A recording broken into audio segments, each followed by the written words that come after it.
Good morning, ladies and gentlemen. Welcome back to this Monday morning with Business Coach Moloy. One of the questions that I keep on getting from our clients and prospects is about funding.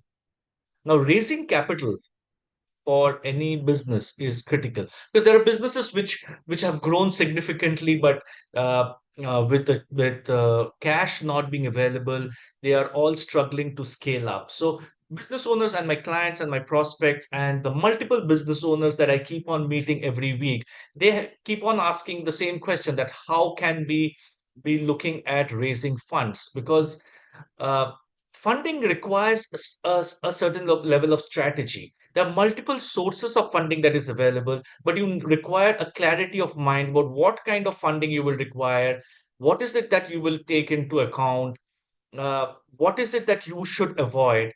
Because most business entrepreneurs or entrepreneurs understand if there is a good idea, a good management team, a good market opportunity, the operating systems and controls are in place, the chances are that money is available and money can be taken. But which kind of money? Because as exciting as money search may be, it is equally threatening, right? Because you don't want to get into this trapped into a debt trap. You don't have visibility of where the cash outflow is going to come in, is going to hit your cash flows. So these are serious challenges that can damage the business, but you don't have a choice.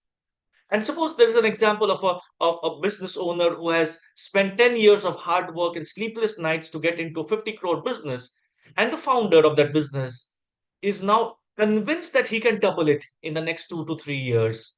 All he needs is cash. Because that is one area that business owners typically don't focus upon. Because when you're scaling up the business, what has got you into this situation will not take you into the next situation. If something has got you into 50 crore, that same systems, that same processes will not take you to 100 crores.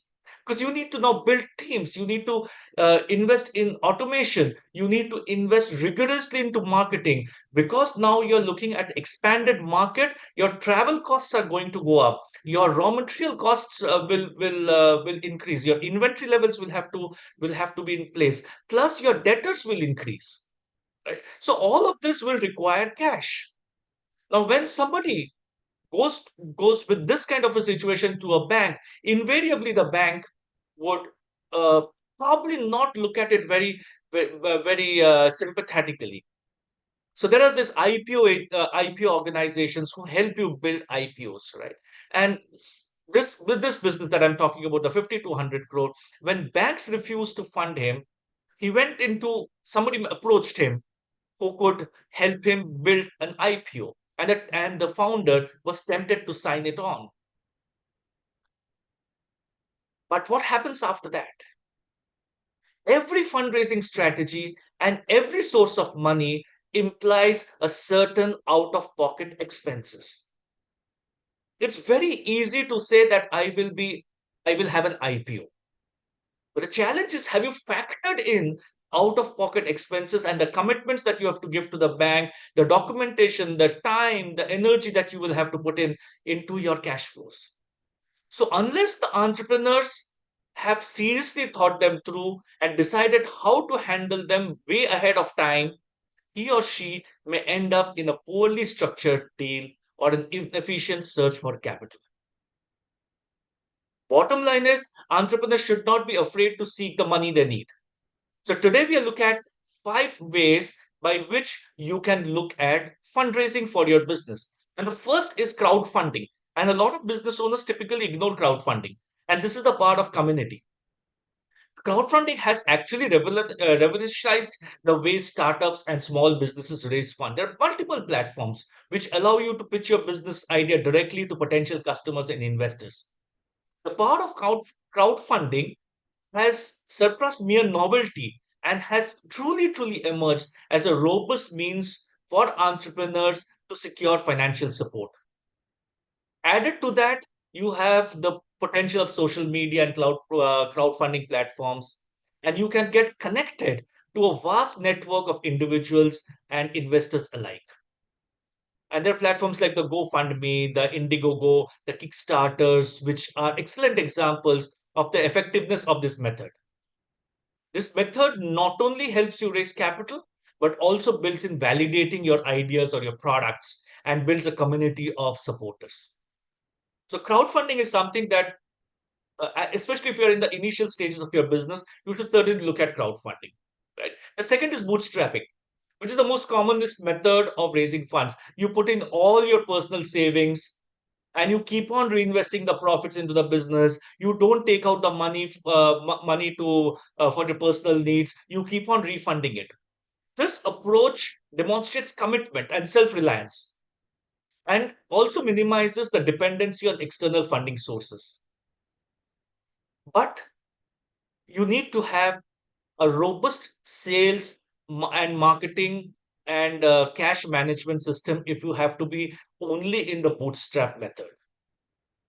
This can also now expand into raising capital from trusted friends and family members who believe in your vision.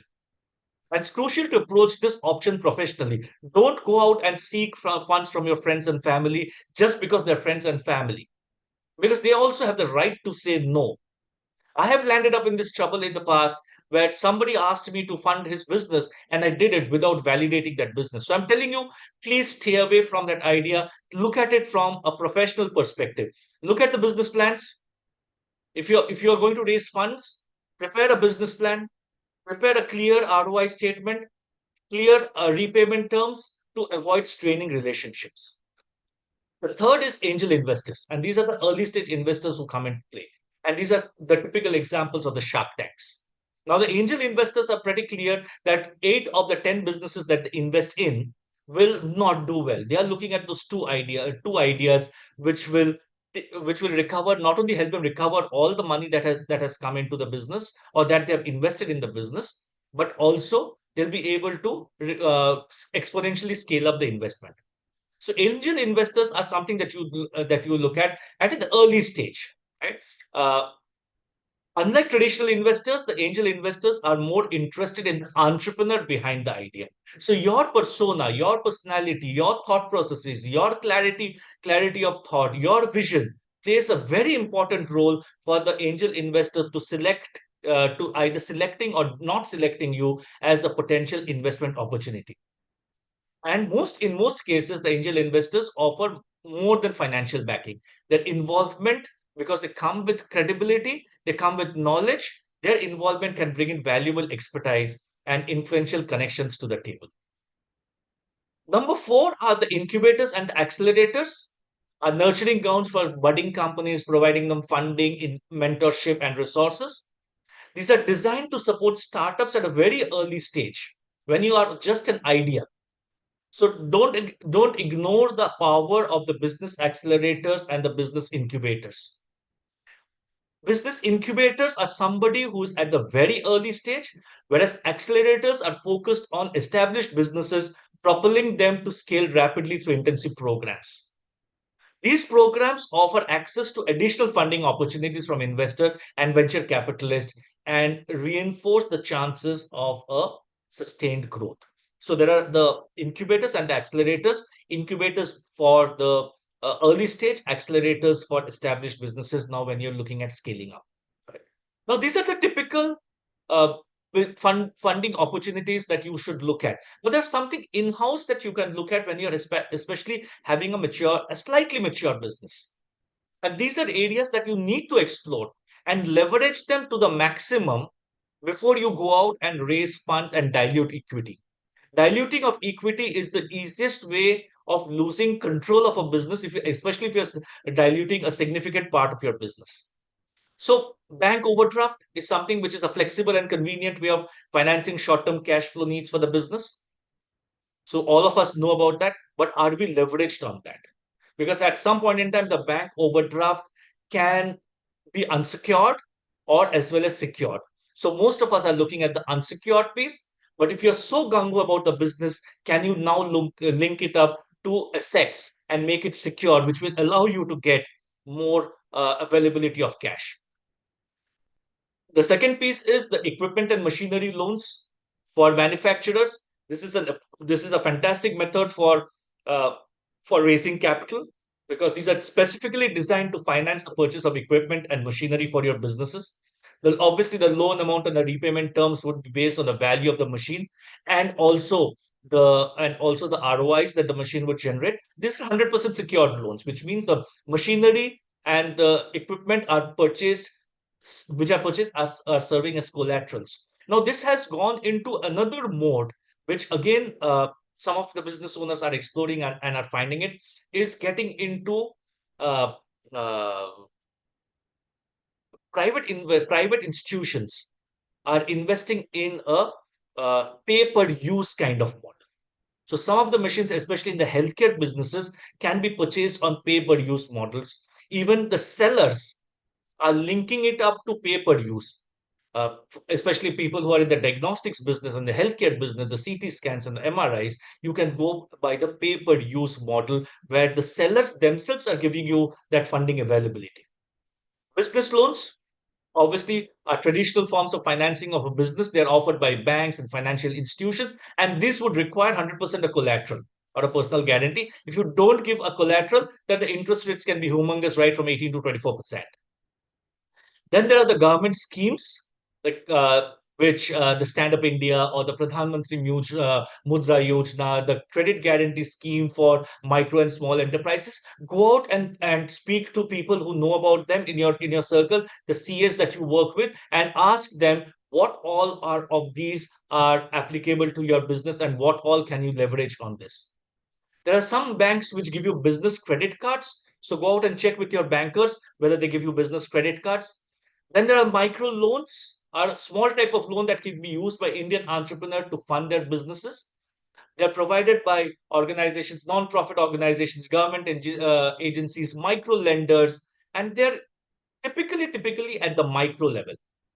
And finally, purchase order financing. You have received a purchase order from your customer, but you don't have money to pay to buy the raw material. You could go to the banks, and against that purchase order, which has to be a validated document, and the organization that given you the purchase order needs to be have some kind of a credibility.